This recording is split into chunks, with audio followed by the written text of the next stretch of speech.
El espacio vital, el campo social y el campo íntimo. La búsqueda de caricias entre los seres humanos es una búsqueda auténtica, por satisfacer una necesidad de tipo psicológico. En esa búsqueda, los seres humanos fomentan en sus distintas relaciones con sus semejantes, atmósferas agradables, en donde las sonrisas, los halagos y las palabras se convierten en portadoras de caricias. Sin embargo, frente a esa necesidad de mantener toda relación humana en un estatus armónico, existe otra que también permanece presente en cada persona. Me refiero a la necesidad de crearse un espacio vital. Definición de espacio vital.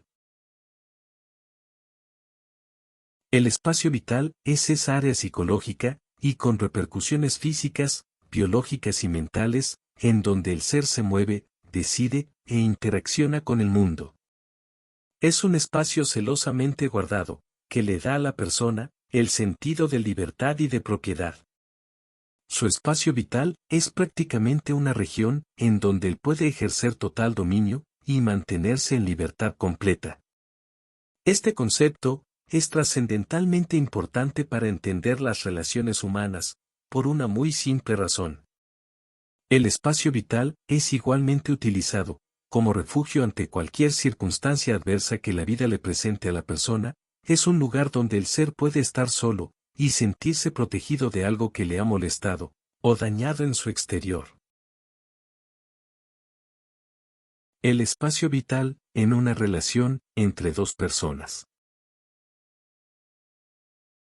Cuando una relación entre dos personas, las caricias, son trabajadas de una manera simbiótica, es decir, en perfecta armonía, existirá una atracción. Esta atracción los llevará a acercarse cada vez más en los niveles de relaciones humanas.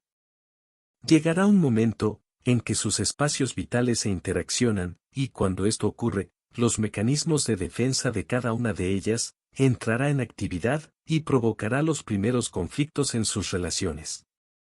Podríamos decir entonces que existirá una fuerza de atracción entre dos personas, mientras su relación se mantenga armónica, en virtud del equilibrio de caricias dadas y recibidas, y esta fuerza de atracción los llevará a unir cada vez más sus vidas, hasta el punto en que sus espacios vitales se rocen. En ese momento, otras fuerzas que cada persona posee, y que tienen que ver con el instinto de supervivencia, entrarán en juego. Estas fuerzas son mayores en intensidad que las otras. Si la relación entre ellas logra ser a tal grado armónica, que sus espacios vitales pueden fundirse, sin alterar la armonía, entonces su amistad, o su matrimonio, o su relación, sea cual sea, logrará ser duradera, y les representará grandes beneficios a ambas. Pero es muy importante entender los distintos campos psicológicos en que el ser humano se mueve. El espacio vital es un campo intermedio a nivel psicológico. El campo social. El campo social de un individuo sería aquel que es determinado por la interacción que él mantiene con el resto de las personas de su sociedad. El campo íntimo. Existe un tercer campo, más íntimo aún, que el espacio vital. Es aquel en el que la persona se enfrenta a sí misma, en sus conflictos más íntimos. Allí no entran en juego las demás personas, es el conflicto de su personalidad con su esencia espiritual, es el conflicto que sufren, por ejemplo, las personas depresivas, o las personas que están a punto de cometer un suicidio. Esos conflictos son de otro orden, y generalmente, son detenidos por ese último campo que el ser humano mantiene, en la parte más íntima de su ser. A este campo, podríamos llamarle, el campo de la psiquis del yo. Así pues, hablando en términos psicológicos, las regiones en donde el hombre interacciona con la sociedad, sería su campo social. La región, donde el hombre establece una relación armónica, funcional y duradera, sería el espacio vital. Y el campo en donde el hombre resuelve sus conflictos más íntimos, sería el campo de la psiquis del yo. Estos términos, que podrían variar dependiendo del enfoque que les demos, determinan tres regiones totalmente distintas, desde donde el ser humano establece sus relaciones con el resto de los seres humanos. Los primeros dos tienen que ver con la interacción de la persona con sus semejantes, y el último tiene que ver con la interacción que tiene la personalidad con su yo espiritual. Relaciones de diferentes grupos entre sí. Ahora bien, entendamos esto para las masas humanas. Toda comunidad puede permitir mantener ciertas relaciones con otra, de una manera armónica. Hablemos por ejemplo del turismo, una relación en la que ambas comunidades resultan beneficiadas. Después, tendríamos que observar los fenómenos de conquistas e invasiones, de unos pueblos a otros. En estos casos, se está invadiendo el espacio vital de un pueblo, y las reacciones serán fuertes, e inevitablemente llegarán a conflictos, de menor o mayor grado. Sin embargo, cuando a un pueblo se le intenta cambiar sus creencias, su forma de pensar, su forma de vivir, allí el pueblo siente la agonía muy distinta a la que puede sentir un pueblo invadido. El pueblo, como comunidad psicológica, empieza a sentir que está muriendo, y las reacciones que pueden provenir de esto son totalmente distintas a las anteriores. Si no es posible doblegar al enemigo invasor, cada ser humano buscará muy en su interno inculcar en sus hijos sus creencias, su modo de vida, para que su pueblo y su raza no mueran. Tal vez, buscará en el destierro la solución a sus problemas, pero luchará por encima de todo, para evitar que la idiosincrasia de su pueblo muera. Tanto a nivel de las masas, como a nivel del individuo, estos tres campos psicológicos se mantienen eternamente presentes, pero ¿cuáles son las necesidades de estos tres campos? Si bien en el campo social, el ser humano anda en busca de caricias, en el espacio vital, anda en busca de un refugio de protección, que es lo que podríamos decir de la psiquis del yo. Sus necesidades son otras, y de esto hablaremos en las siguientes sesiones. Les pido que mediten profundamente en estas palabras, porque estamos entrando en regiones que por primera vez son analizadas bajo la luz de estos conceptos. Energía, de campo. Decíamos que el ser humano posee tres campos, desde donde establece sus relaciones con otros seres humanos, y con él mismo. El campo social, en donde él intercala con el resto de la humanidad.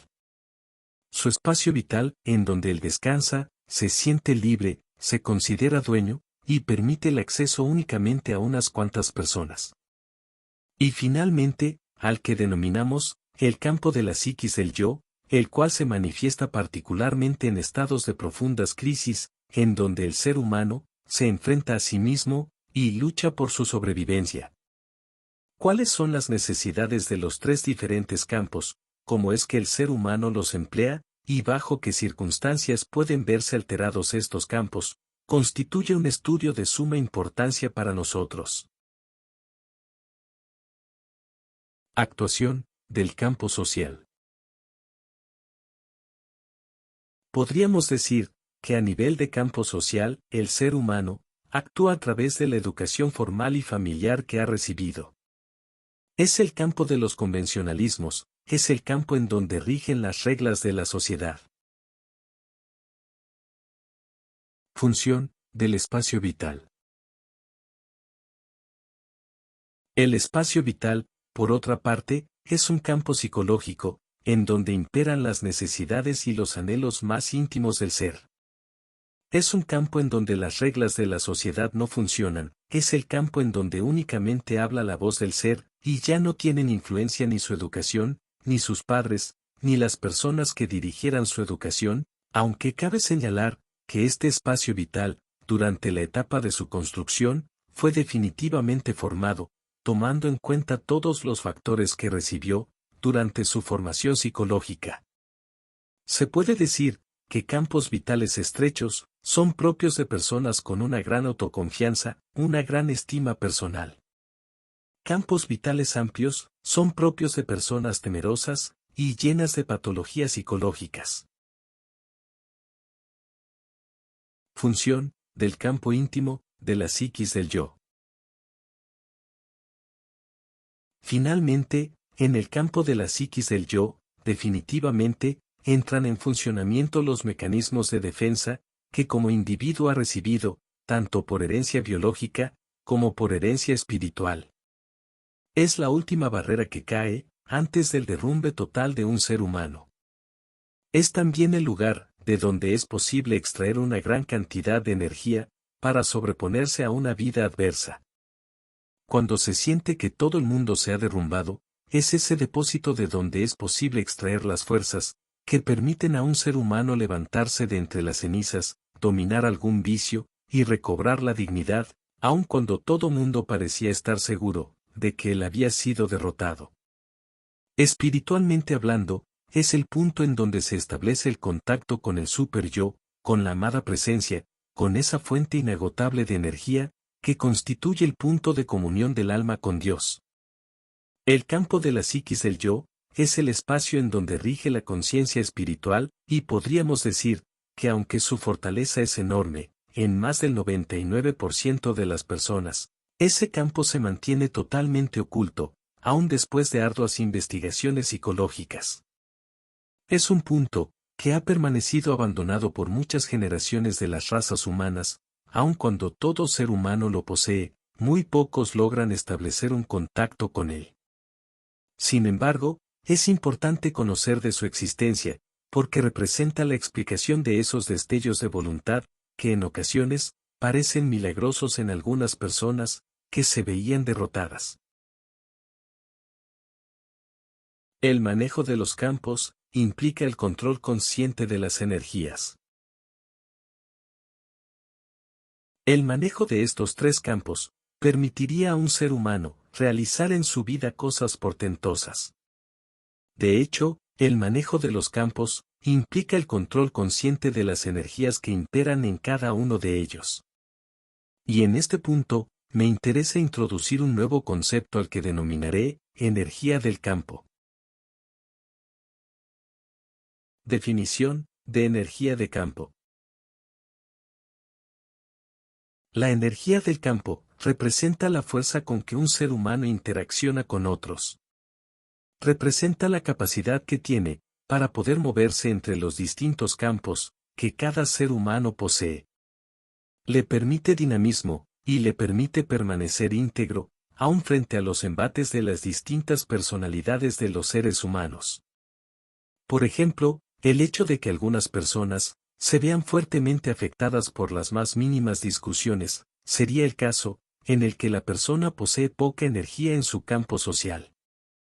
Personas a las que les es posible interaccionar con muchas otras, y sin embargo, permanecer en armonía interior, permanecer estables, serían aquellas que poseen una fuerte energía en su campo social. Por otra parte, a nivel de espacio vital, el mantener poca energía en el espacio vital, implica que cualquier otro ser al que se le da acceso a este espacio, puede fácilmente dañar la integridad de la persona. Mantener una fuerte energía en el espacio vital, implica que las personas son capaces de superar cualquier desilusión sentimental, o cualquier daño, que haya sido ocasionado por personas, a quienes se les permitió el ingreso a este espacio vital. Manifestación de los campos, social, vital, e íntimo. Así pues, la energía en el campo social, se refleja en el dinamismo que manifiesta una persona, en sus relaciones sociales. La energía a nivel de espacio vital, representa la capacidad de regeneración, de armonía, que una persona manifiesta en este nivel. Finalmente, la energía en el campo de la psiquis del yo, se manifestará por su presencia, y por la importancia que tome en la vida de un individuo. Tener mucha energía en este nivel, se manifestará en los otros campos, como una fuerza de voluntad para dirigir su vida, hacia donde su mente le indica. Poca energía en el campo de la psiquis del yo, implica que la persona no tendrá defensas, en caso de una fuerte depresión, e incluso, podrá llegar al suicidio, sin que estas defensas puedan entrar a funcionar.